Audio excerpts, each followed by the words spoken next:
देवी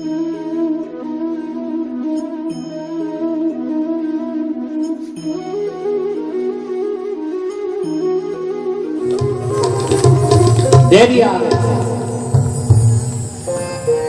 करो जैसे तुम अपनी संतान का विवाह करोगे, जैसे तुम अपने संतान का विवाह करते हो, वैसे इनकी ब्राह्मण की चारों कन्याओं को तुम्हें विवाह करना पड़ेगा, पूरी रीति रिवाज से करना पड़ेगा। ये ऐसे लीला है प्रभु की।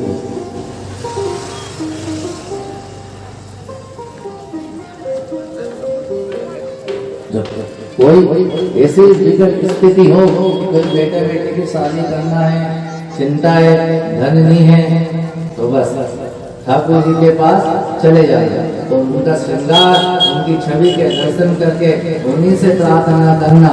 मने घनो लागे सांवरी ओरी से, मने घनो लागे सांवरी ओरी से,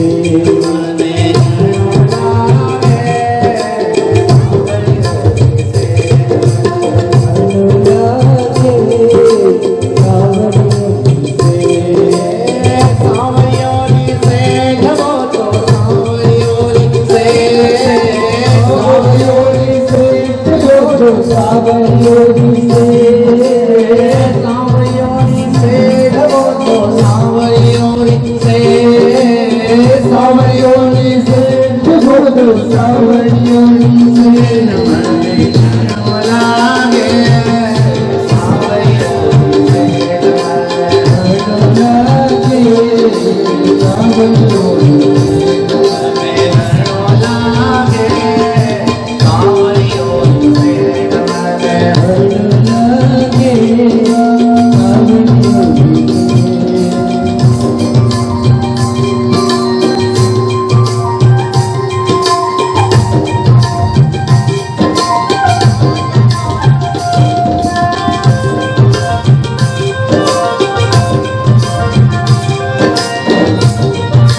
सांवरियों से लगे धर्म लागे सांवरियों से सांवरियों से वो तो सांवरियों से सांवरियों से वो तो सांवरियों से सांवरियों से वो तो सांवरियों से सांवरियों से वो तो सांवरियों से माने लागे सांवरियों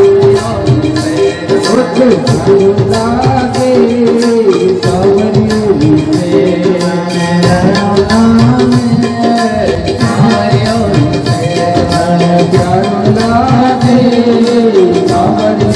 कोई भी ऐसा लगे परिवार में कार है कि भाई धन नहीं है, नहीं मिलता है, क्या कर रहे हैं? क्या हो रहा है आज के समय? नींद में स्टेटस देखते वास्ता। अब जब मोबाइल में टीवी में जो देख रहे हो, तो वो जो देख रहे हो वो नेत्र में बसा है। वो नेत्र में बसा तो मालूम लगता है कि मन में भी उनके वही होगा, इसलिए तो कर रहे हैं। 7 दिन में तुमको कथा कहीं नहीं मिलेगी, बस यही कथा का सार है। और अगर 7 दिन में कोई एक भी सुधर गया, किसी एक ने भी ओछापन छोड़ा, पुरुषार्थ किया, तो व्यासपीठ की सबसे बड़ी दक्षिणा हमारी हुई होगी।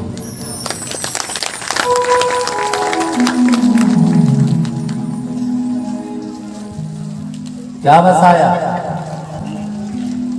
कुछ नहीं था मीरा के पास, तब छीन लिया था राजा ने। बस प्रेम की कली थी। जब वो फूल चढ़ाती थी, तुलसी चढ़ाती थी, तो ठाकुर जी से इसी बात कहते थे, प्रेम की कली है, ये चढ़ा रही हो, इसको स्वीकार करो। मैं नाचूंगी ठाकुर, पर तेरे सामने ही नाचूंगी, तेरे सामने नृत्य करूंगी। यूं थोड़ी कि बड़े बड़े स्टेज बन गए। और वो देखना, जब कोई प्रोग्राम होता है, वो नचनिया वगैरह या कोई स्टेज वगैरह पर ताल आल के साथ में नाचती है, तो देखना वो कैमरे वाले को लेके ऐसा घूमता, उसके आगे पीछे उसको बहुत बड़ा कर्जा हो उसका, ऐसा घूमता वो कैमरे वाला। और उसने कहा है, ठाकुर ने कहा है कि तुम इस कैमरे के पीछे मत भागो, ये तो तुम्हारी फोटो खींचेगा, फोटो खींच के तुम्हारी निंदा परनिंदा होगी, तुम्हारी जो अश्लीलता है, अंग का प्रदर्शन है, ये जमाने के सामने फैलेगा। लेकिन तुम मेरे सामने बैठोगे, भगवत भजन करोगे, तो मैं तुम्हारी दौड़ खींचूंगा, तो पाप कटेंगे, दोष से मुक्त होंगे, कर्म सुधरेगा, वो कर्म सुधरेगा तो मोक्ष प्रदान होगा। क्या है, क्या गाना, क्या पहनावा, इस देश की क्या नारी थी, खूब लड़ी मर्दानी, वो तो क्या थी, खूब लड़ी मर्दानी, बोलो झांसी वाली रानी। मिटा दिया शरीर, राष्ट्र के लिए, धर्म के लिए उठा ली तलवार। खूब लड़ी मर्दानी, वो तो झांसी वाली रानी। वही एक नारी थी जिसने महाभारत करवा दी। तूने कहा था कि अंधे का बेटा अंधा है, तो आज भरी सभा में तेरा कील हरण हो रहा है, ये सब आंख वाले बैठे हैं, बुला इनको बचा जाए। क्या थी नारी? एक नारी ने महाभारत करवा दी। कि तूने कहा था कि अंधे की औलाद अंधी है, पर तुम तो आंख वाले की औलाद हो, कह रहे इनसे बचा ले। भरी सभा में किया था।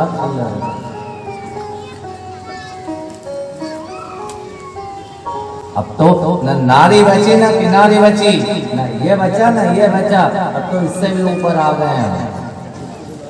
अब आने वाला समय तो परमात्मा ही जाने। कहाँ आ गए, इससे भी ऊपर। 9 द्वार की कथा आती है भागवत में, नौ द्वार है साहब, नौ द्वार की नगरी है। पुरंजन था, पुरंजनी थी, दोनों में अटूट प्रेम था, भगवत भजन था, भगवत सुमिरन था, ठाकुर जी की सेवा करते थे। पर कहीं दोष लगा, कहीं चूक हुई और वासना में लिप्त हुए जीवन खराब कर लिया, पुनर्जन्म लेना पड़ा।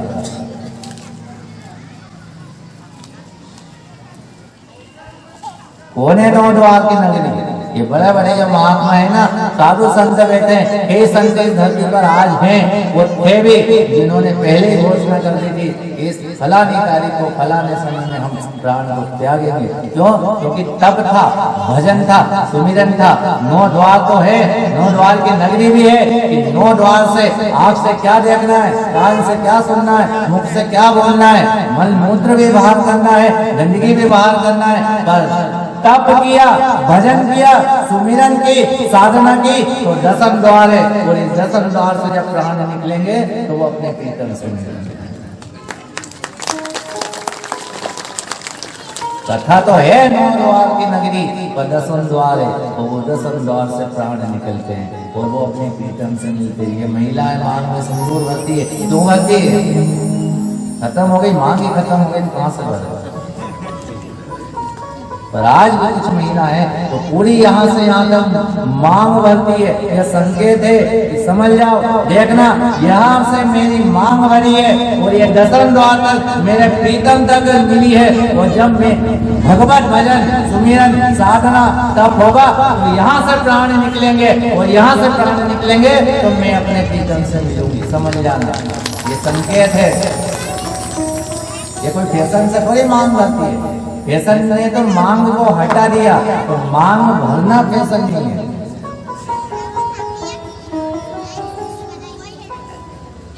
क्या है? भरी सभा में लुट गई, सब आंख वाले बैठे थे।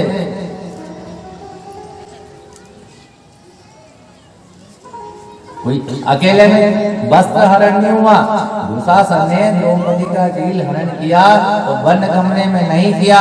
बड़े बड़े राजा महाराजा सब कुछ थे, पांचों पांडव थे, पांचों पति थे, आंख वाले थे, उनके सामने क्यों? क्योंकि भारी पड़ी एक नारी की बात। तूने कहा था अंधे की औलाद अंधी है, अब सब आंख वाले बोला नारी है कि नारी है कि सारी है कि सारी है, नारी है कि नारी है कि सारी है कि सारी है, नारी है कि नारी है कि नारी है कि सारी है, नारी है कि नारी है कि नारी है कि सारी है, नारी है कि नारी है कि नारी है कि सारी है, नारी है कि नारी है कि नारी है कि सारी है, नारी है कि नारी है कि नारी है कि सारी है, नारी है कि नारी है कि नारी है कि सारी है।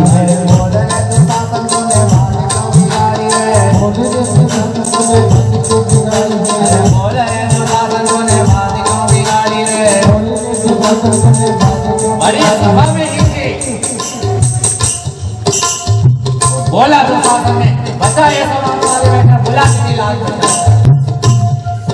पांचों पांडव के पास से द्रौपदी, तुम तो मेरे स्वामी हो, मेरे नाथ हो, तुम्हारी आंखों के सामने मेरी लाज जा रही है। भाई सभा में एक नारी की इज्जत समझ है, कोई तो आओ, कोई तो बचा लो, कोई एक नहीं आया। इसके भरोसे हो ये अंतिम समय में औलाद संभाले, परिवार संभाले, समाज संभाले, कोई नहीं संभालेगा। कोई एक भी नहीं आया। भाई सभा में जब संभली तो ठाकुर जी को याद किया कि ठाकुर ये सब दिखावा है, ये पांचों पांडव है, मेरे पति है, सब है, परिवार है, समाज है, बड़ी सभा में है, लेकिन ये मेरे किसी भी काम नहीं है। खींचता गया दुशासन। अरे बोल रे दुशासन तूने बात क्यों बिगाड़ी रे, बोल रे दुशासन तूने बात क्यों बिगाड़ी रे, बोल रे दुशासन तूने बात क्यों बिगाड़ी रे, तूने बात क्यों बिगाड़ी रे।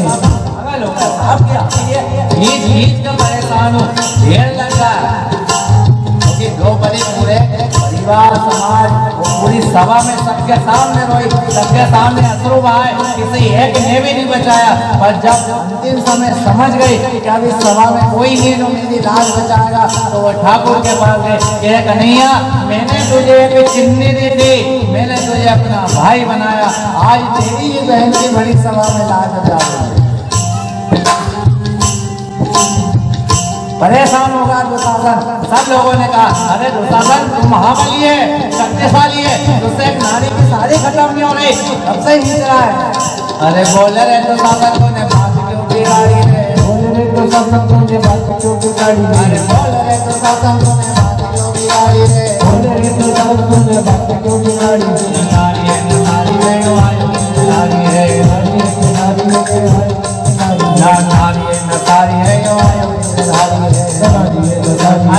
समय में गई और याद किया कि कन्हैया, मैंने एक चिन्नी दी थी और भरी सभा में तेरी बहन की लाज जा रही, आगे छोड़ के आया, भान दे दिया।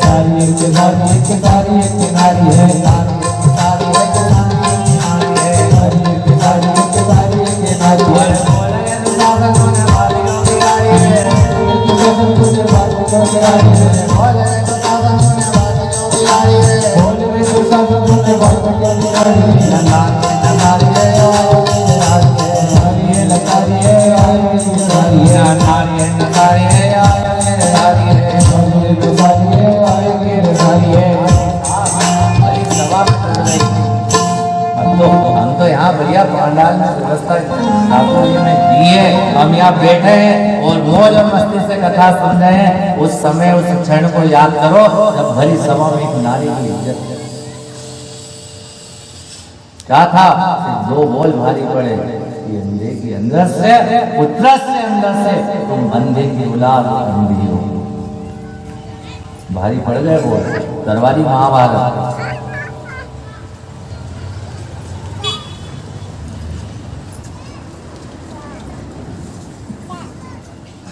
नारी की लाज, नारी की शर्म, नारी का धर्म, नारी को पता होना चाहिए क्या धर्म है, क्या संस्कार देना है बच्चों को।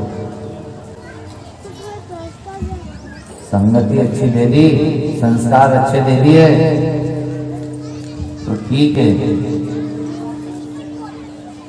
कईयों की दुर्गति हो रही है साहब, रिश्तेदार पड़ोसी फोन लगाते हैं कि तुम्हारी माता राम शांत हो गई, तुम्हारे पिता राम शांत हो गए, तुम्हारे माता पिता शांत हो गए, पर इतनी दूर गए पढ़ने कि उनको अपनी माता पिता से भी मोह नहीं है। कह देते कि टाइम मिलेगा तो जाएंगे, अभी तो तुम कर दो। शिक्षा दो, पढ़ाओ, जरूरी है, पर शिक्षा कैसे? संस्कार के साथ।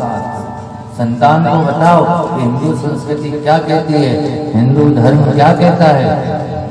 ये हमारा धर्म नहीं है कि हम ओछे बोले, ओछा पहने, ओछा खाएं। ये संसार का स्वाद को चखो पर उसकी आदत मत बनाओ। देखना है टीवी देखो, मोबाइल चलाओ, लेकिन उसको अपने जीवन में मत उतारो। अब टीवी में आप अश्लीलता वाले गाने देख सकते हो, सीरियल देख सकते हो, घर बिगाड़ो सास बहू के सीरियल देख सकते हो, तो विचार करो कि टीवी में कथा भागवत भी आती है, सत्संग भी आता है, उसको तो नहीं देखो।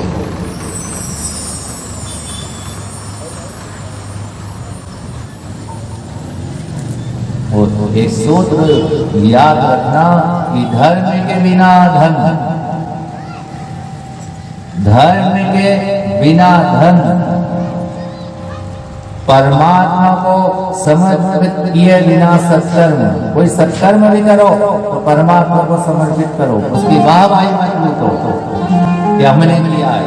तब कई लोग तो इतने हैं कि बार बार भरी गुजरात मंदिर से आप जाएंगे, कहीं मंदिर निर्माण में, कहीं सत्संग में, कहीं गौशाला में, उसका प्रचार प्रचार करेंगे और कुछ नहीं मिलेगा तो इतनी बड़ी शिला लगवा देंगे, फलाने फलाने की ओर से, फलाने की माता जी की स्मृति में फलाने ने इतने रुपए दान दिए, मानी वो फलाने की माँ जिंदा थी जब तक रोटी बनी नहीं मिली, तो प्रचार तो कर ही दिया कि फलाने के समय में फलाने की माता, उसकी शिला लगवा देते, दान दे रहे तो प्रचार करो।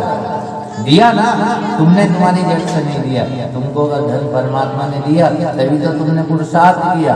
धर्म के बिना धर्म, परमात्मा को समर्पित किए बिना सत्कर्म, विवेक के बिना ज्ञान, वो शराब से खानदान समाप्त होता है। ज्ञान भी हो तो विवेक से हो, कि ज्ञान है तो उसका सदुपयोग करे, कहीं मूर्ख के आगे ज्ञान न बांटे। सही ज्ञान हो तो ज्ञान दो, 4 किताबें पढ़ के ज्ञानी ना बनो। भारतवर्ष में बहुत बड़े बड़े ज्ञानी हुए, ना भोग विलास में डूबो। दूसरा जन्म हुआ पुनर्जन्म पुनर्जनि का तत्समले, होनी तो कथा में कितने संशय है, कितने संशय हैं कि भजन कर रहा था, वन में था, माला फेर रहा था, पर कोई दोष नहीं, कोई गलती नहीं उसकी नजर पड़ी कि नदी में एक हिरण का बच्चा डूब रहा है, उसने माला छोड़ी, गया उस हिरण के बच्चे को बचा लिया, पर दोष तो हुआ माला के हाथ में।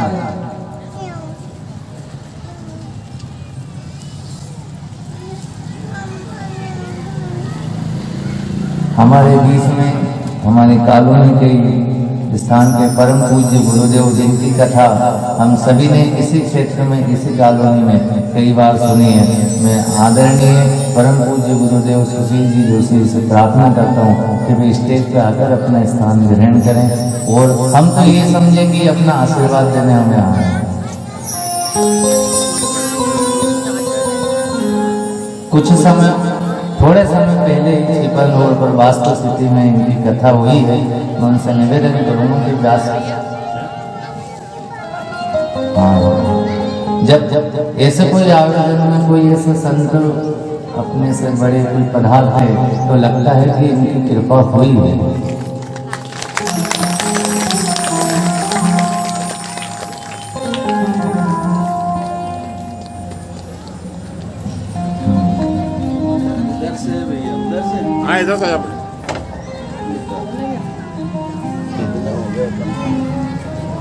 हम अपने जीवन को धन्य समझें कि पधारे हैं और इनकी कृपा हुई है।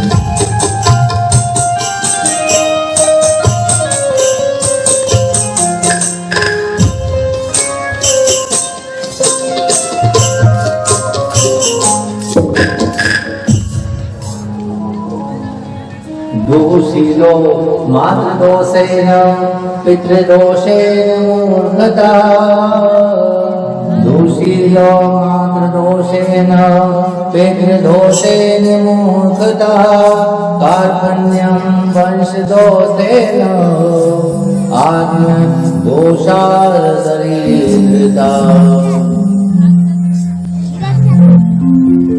एक माता अपनी संतान को जब अच्छे संस्कार देती है तो उस घर की दरिद्रता दूर होती है।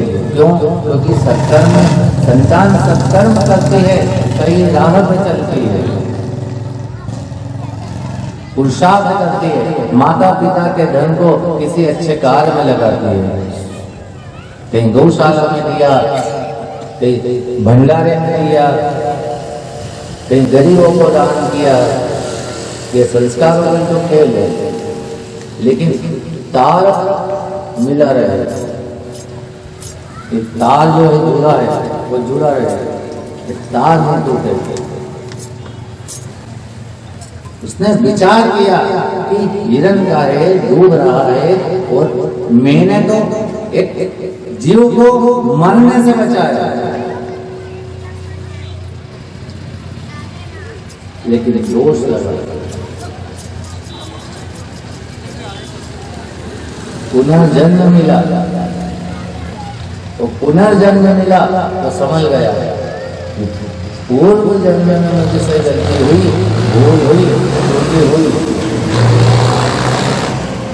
पर इस जन्म में मैं सत्कर्म करूंगा, मैं इस मोह माया से बिल्कुल नहीं जुड़ूंगा।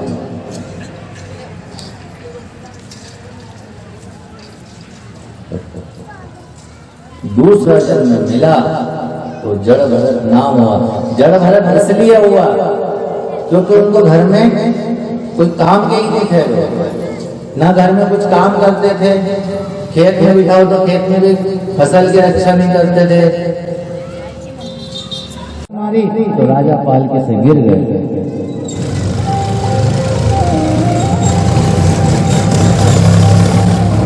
जो भगवत भजन से जुड़े होते हैं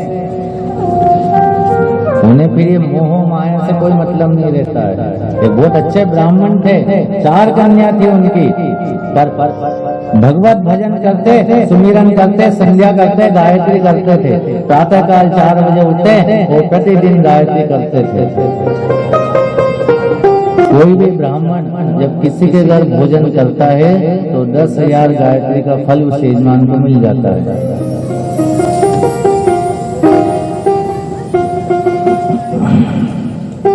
प्रतिदिन 4 बजे उठते, ठाकुर जी की सेवा करते, गायत्री जपते, संध्या वंदन करते। तो पत्नी को चिंता थी कि 4 कन्या हैं, कैसे होगा, कौन करेगा।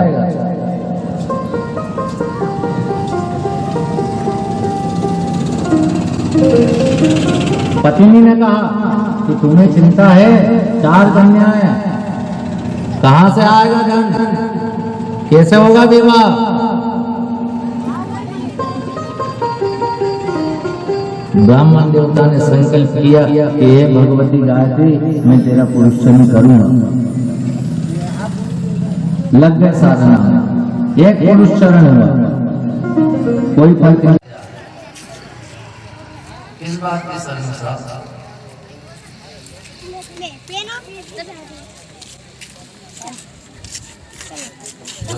परम तत्व को जानने वाला होता है, भगवत भजन करने वाला होता है, उसको कोई लाज है, शर्म नहीं लगती। उसको धर्म करना है, पुरुषार्थ करना है तो चले जाते हैं, वो परिवार के मोह माया से निकल जाते हैं। वरना वो अहंकार करते हैं।